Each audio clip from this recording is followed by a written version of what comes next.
ఆంధ్రప్రదేశ్లోనూ అందమైన లొకేషన్లు ప్రపంచానికి తెలియాల్సిన సమయం ఆసన్నమైందని మంత్రి దుర్గేష్ స్పష్టం చేశారు. సినీ దర్శకులకు ఆయన కీలక సూచన చేశారు. ఇకపై తెలుగు సినిమాల్లో షూటింగ్ లొకేషన్ పేర్లను కూడా తెరపై ప్రదర్శించాలని, ఈ విధంగా చేయడం కారణంగా ఏపీలోని అందమైన లొకేషన్లు ప్రజలకు తెలుస్తాయని అభిప్రాయపడ్డారు. ఏపీ పర్యాటక రంగం అభివృద్ధికి సినిమా పరిశ్రమ ఒక శక్తివంతమైన సాధనంగా మారాలని మంత్రి దుర్గేష్ కోరారు. ఇలా చేసే సినీ దర్శకులకు తమ వంతు సహకారం లభిస్తోందని ఆయన ఈ సందర్భంగా పేర్కొన్నారు. సౌందర్యం ఉన్నటువంటి అనేక కార్యక్రమాలను కూడా చూడాలని, టూరిజంకి సంబంధించినటువంటి అనేక కార్యక్రమాల్లో పాల్గొనాలనేటువంటి ఆలోచనతో ఇవాళ ఆంధ్రప్రదేశ్ రాష్ట్ర ప్రభుత్వం, కూటమి ప్రభుత్వం, ముఖ్యమంత్రి చంద్రబాబు నాయుడు గారు, ఉప ముఖ్యమంత్రి పవన్ కళ్యాణ్ గారు, పైన ఉన్నటువంటి ప్రధానమంత్రి నరేంద్ర మోడీ గారు ఈ రాష్ట్రంలో పర్యాటక రంగాన్ని అభివృద్ధి చేసి తద్వారా ఫుట్ఫాల్ అనేటువంటిది వచ్చిన వాళ్ళు 2-3 రోజులు ఉండాలి అనేటువంటి ఆలోచనతో హోటల్ ఇండస్ట్రీని, హాస్పిటాలిటీ ఇండస్ట్రీని పెద్ద ఎత్తున ప్రమోట్ చేస్తున్నటువంటి సంగతి మీ అందరికీ తెలిసిందే. అందుకే ఇవాళ ఈ రాష్ట్రంలో గడిచిన ఈ 20 నెలల కాలంలోనే ముఖ్యంగా పర్యాటక రంగంలో రమారమి 20,000 కోట్ల పెట్టుబడులకి మేము ఎంఓయూలు చేయడం జరిగింది.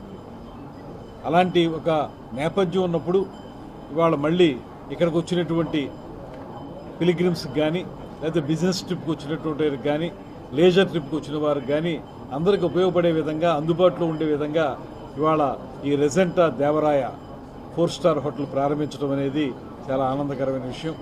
దాంతోపాటు కేంద్ర ప్రభుత్వం యొక్క సహకారంతో ఇవాళ రాష్ట్రంలో మనం అనేక కార్యక్రమాలు చేపడతా ఉన్నాం.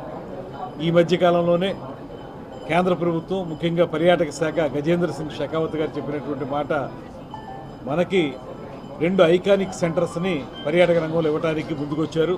అందులో మనం ఒకటి తిరుపతి, మరొకటి విశాఖపట్నాన్ని ఐకానిక్ సెంటర్స్గా ఏర్పాటు చేస్తున్నాం. ప్రమాణం ఒక 500 కోట్ల రూపాయల పెట్టుబడితోటి తిరుపతిలో, మరో 500 కోట్ల రూపాయల పెట్టుబడితోటి విశాఖపట్నంలో కూడా ఈ ఐకానిక్ పర్యాటక సెంటర్స్ ఏర్పాటు చేయబోతున్నాం.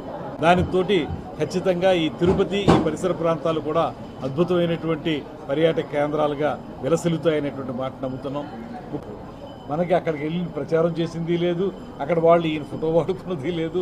ఏదో ఒకటి మ్యారేజ్కి పిలిస్తే కట్టిసీసేక్ మ్యారేజ్కి వచ్చారనేటువంటి మాట వినపడతా ఉంది. దాన్ని వాళ్ళు పొలిటిసైజ్ చేసి దాన్ని పోల్చుకుని మేమేదో మేము ఒకటే అనేటువంటి విధంగా మాట్లాడడం అనేది సమంజసం కాదు. అది హాస్యాస్పదం.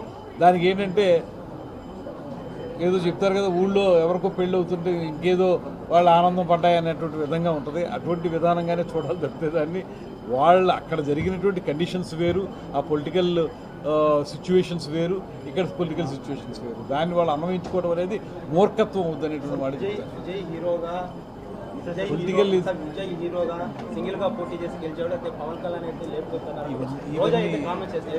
ఇవన్నీ ఇప్పుడు ఇది వచ్చింది మనం వేరే విషయం అయినా కూడా ఇంకోటి కూడా చెప్తాను. ఇక్కడ నేను ఇంతకుముందు చెప్పినట్లుగా ఇక్కడ రాజకీయ నేపథ్యం వేరు, అక్కడ రాజకీయ నేపథ్యం వేరు.